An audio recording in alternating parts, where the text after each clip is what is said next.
Kevin Hart is not helping his cause. Yeah, the George Floyd joke, it wasn't a tasteful joke to our culture, to our audience. But our audience that's watching the roast, if you're watching the roast, you get why they're doing it. You get why the racial humor is on the table. Like, it's not, I wasn't shocked. Let's pause. If somehow unaware. Hold up, let me talk. Her husband committed suicide 3 years into their marriage. I've been sitting next to her for 2 hours and I have to ask, how did he last that long? Draymond Green is a naughty guy. He has paid $4 million in fines. Did you name your daughter Cash because you plan on losing her anyway? Cash, amazing. She won't even have to change her name when she gets hired at the strip club.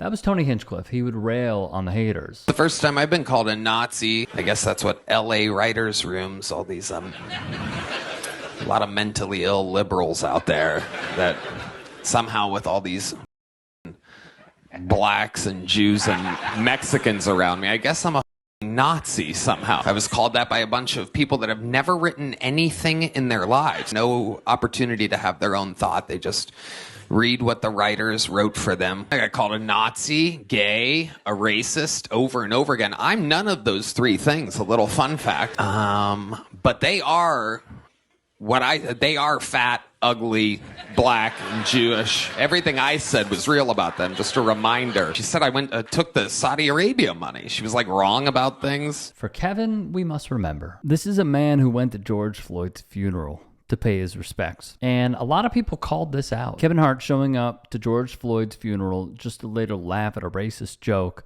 about him in his own production and openly not giving a damn how George's brother feels about it is a 4K snapshot of what 2020 actually was for these folks. Not true solidarity, but a photo op. Meanwhile, back on The Breakfast Club. Did you see the interview that I did with Terrence Floyd, George Floyd's brother? No.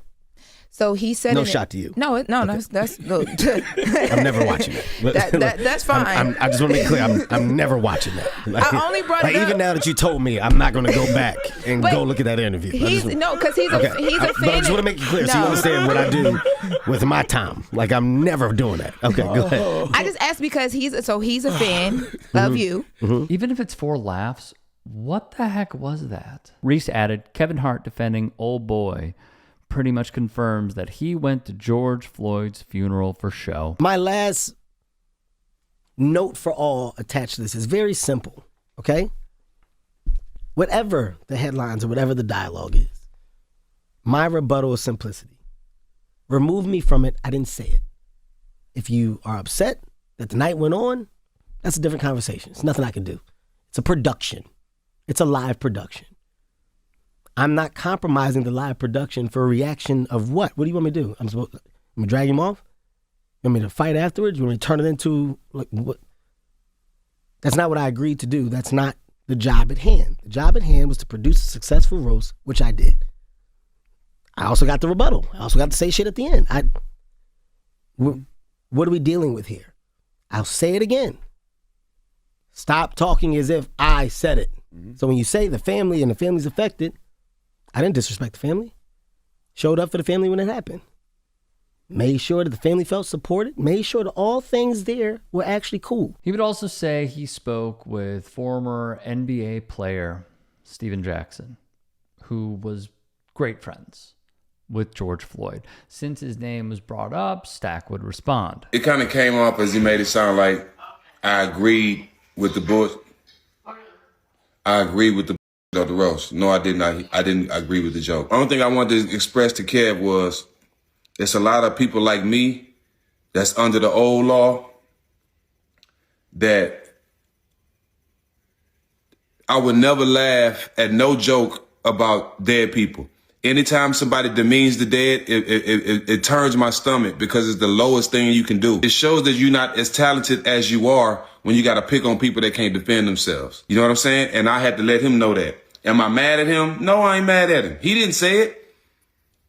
I sent a DM to the who said it. But My hate is directed strictly at who said it. Nah, demeaning the dead is the weakest thing ever. It seems D.L. Hughley felt the same exact way. I think it's ridiculous to blame a man for a joke he didn't tell. I don't think that comedians should apologize for jokes. The question to me is not, and I've heard so often, why is it that we're still, after 2 weeks, we're talking about a George Floyd joke? I think, again, that a comedian should never answer or have to answer, for a joke, and particularly a joke he didn't tell.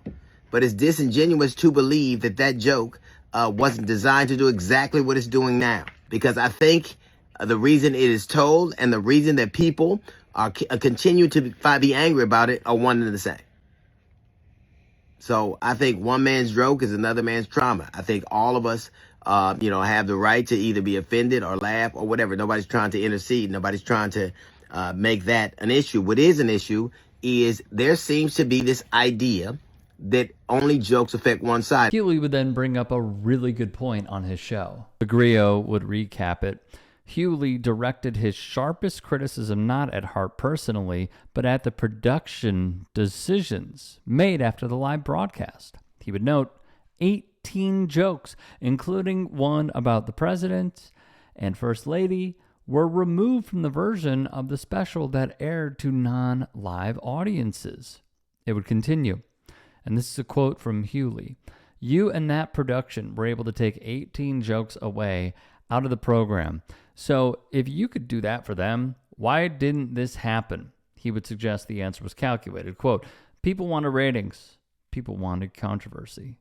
And now you have it. And even Joe Budden came off as the voice of reason here. Inside the comedy world and outside appreciate a really great racist joke. Yes. Mm-hmm. However, if you miss or it don't connect the way that you thought it would, then, yeah, you're going to have to deal with some people being offended over the shit that you said. For Kevin Hart to gaslight people, because that's what he's doing. For him to say, oh, I don't understand why people are offended. Oh, I see. It was just a joke. It's overblown. He had one of the best sets. The people that are offended don't give a fuck that he had one of the best sets, Kevin. And if anybody's supposed to understand that, it's you. But Kevin Hart sound like, some of those accusations are being out may or may not be true sometimes, depending on what room he is. 2, he sound like he just got entirely too much money to even think about it. He just sound like that's too rich and too up and too wealthy, and you got to play certain games when you are at that level. Most people who are upset about that joke are upset because they see that joke as an extreme symptom of the bigger issue throughout the whole thing, which was a bunch of white writers getting racism off through jokes throughout the entire show. Then there was chatter like this. Cat Williams literally said it. For some odd reason, the masses won't do away with Kevin Hart. I don't know what it will take for us to leave that little man behind. He's a tool for white supremacist Hollywood. If his defense for the George Floyd joke doesn't wake the black masses up about him, I don't know, man, wrote one critic. If you can and are willing, please become a paid member here at TYT Sports. And or go to tyt.com/join. In addition, you can follow me on Twitter, Instagram, and TikTok. Appreciate it. Have a great day.